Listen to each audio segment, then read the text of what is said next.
ഇന്ന് ഞാൻ വന്നിരിക്കുന്നത് ഓണവിഭവങ്ങളിൽ ഒഴിച്ചുകൂടാനാവാത്ത ഒരു വിഭവമായ പുളിയിഞ്ചിയുടെ റെസിപ്പിയായിട്ടാണ്.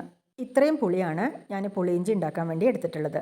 ഇനി വേണ്ടത് ഈ പുളി വെള്ളത്തിൽ നന്നായിട്ടൊന്ന് കുതിർത്തിയിടണം. ഒരുപാട് വെള്ളമൊഴിച്ച് കുതിർത്തരുത്, കുറച്ച് വെള്ളമൊഴിച്ചിട്ട് കുതിർത്താൻ ശ്രദ്ധിക്കുക. പുളി കുതിർന്ന് വരുന്ന സമയം കൊണ്ട് നമുക്കിതിലേക്ക് ആവശ്യത്തിന് കുറച്ച് ഇഞ്ചിയും പച്ചമുളകൊക്കെ നന്നാക്കി എടുക്കണം. നന്നായിട്ട് എരിവുള്ള പച്ചമുളക് വേണം ഇതിലേക്ക് എടുക്കാൻ വേണ്ടിയിട്ട്. അപ്പോൾ ഞാൻ ഇത്രയും പച്ചമുളക് എടുത്തിട്ടുണ്ട്, പിന്നെ ഇത്രയും ഇഞ്ചി എടുത്തിട്ടുണ്ട്. പച്ചമുളക് വട്ടത്തിൽ അരിഞ്ഞെടുത്തു, ഇഞ്ചി തീരെ ചെറിയ കഷ്ണങ്ങളാക്കി നുറുക്കിയെടുത്തു. ഇനി ചെയ്യേണ്ടത് വെള്ളത്തിലിട്ട പുളി നന്നായിട്ട് പിഴിഞ്ഞ് നമ്മൾ ഏത് പാത്രത്തിലാണോ പുളിയിഞ്ചി വെക്കാൻ ഉദ്ദേശിക്കുന്നത് അതിലേക്ക് ഒഴിച്ചു കൊടുക്കുക.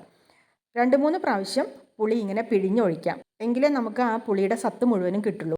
ഇതിലേക്ക് 1 സ്പൂൺ മുളക് പൊടി, 1/4 സ്പൂൺ മഞ്ഞൾപ്പൊടി, 1 സ്പൂൺ ഉപ്പ് ഇത്രയും ചേർത്ത് നന്നായി ഇളക്കി യോജിപ്പിച്ചതിന് ശേഷം ഇത് അടുപ്പത്തേക്ക് വയ്ക്കാം. അടുപ്പത്ത് വെച്ച പുളി നന്നായിട്ട് തിളച്ചു തുടങ്ങി.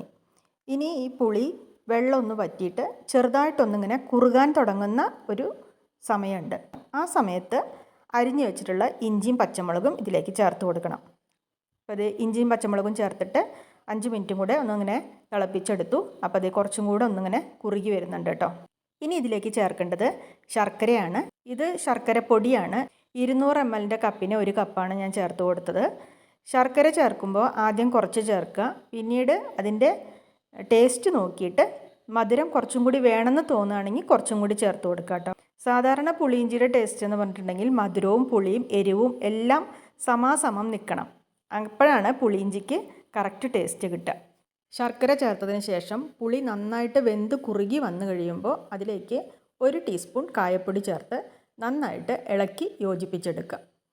അതിനുശേഷം അതിലേക്ക് 1/4 ടീസ്പൂൺ ഉലുവപ്പൊടിയും കൂടി ചേർക്കുക.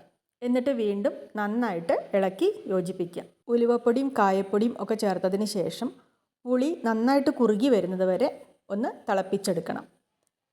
ഇതിപ്പോൾ ഏകദേശം നന്നായിട്ട് ഇങ്ങനെ കുറുകി വന്നിട്ടുണ്ട് കേട്ടോ. ഈ ഒരു പാകത്തിൽ നമുക്കിത് വാങ്ങി വയ്ക്കാം. കാരണം മൺചട്ടിയാണ്, കുറച്ച് സമയം ഇരുന്ന് ഇതൊന്ന് തണുക്കുമ്പോൾ ഇത് കുറച്ചുകൂടി കുറുകും. ഇനി ഇത് വറുത്തിടാൻ വേണ്ടിയിട്ട് ചെറിയൊരു ചീഞ്ചട്ടി അടുപ്പത്ത് വെച്ചിട്ടുണ്ട്. ചീഞ്ചട്ടി ചൂടാവുമ്പോൾ അതിലേക്ക് വെളിച്ചെണ്ണ ഒഴിച്ചു കൊടുക്കുക. ഇതിൽ വെളിച്ചെണ്ണ തന്നെ യൂസ് ചെയ്യണം കേട്ടോ. വെളിച്ചെണ്ണ ചൂടാവുമ്പോൾ അതിലേക്ക് 1 ടീസ്പൂൺ നിറച്ച് കടുക് ഇട്ട് കൊടുക്കുക. കടുക് പൊട്ടി വന്നു കഴിയുമ്പോൾ ഉണക്കമുളകും കറിവേപ്പിലയും ചേർത്ത് നന്നായി മൂത്ത് വന്നു കഴിയുമ്പോൾ ഇത് നമുക്ക് പുളിയിഞ്ചിയിലേക്ക് ഒഴിച്ചു കൊടുക്കാം.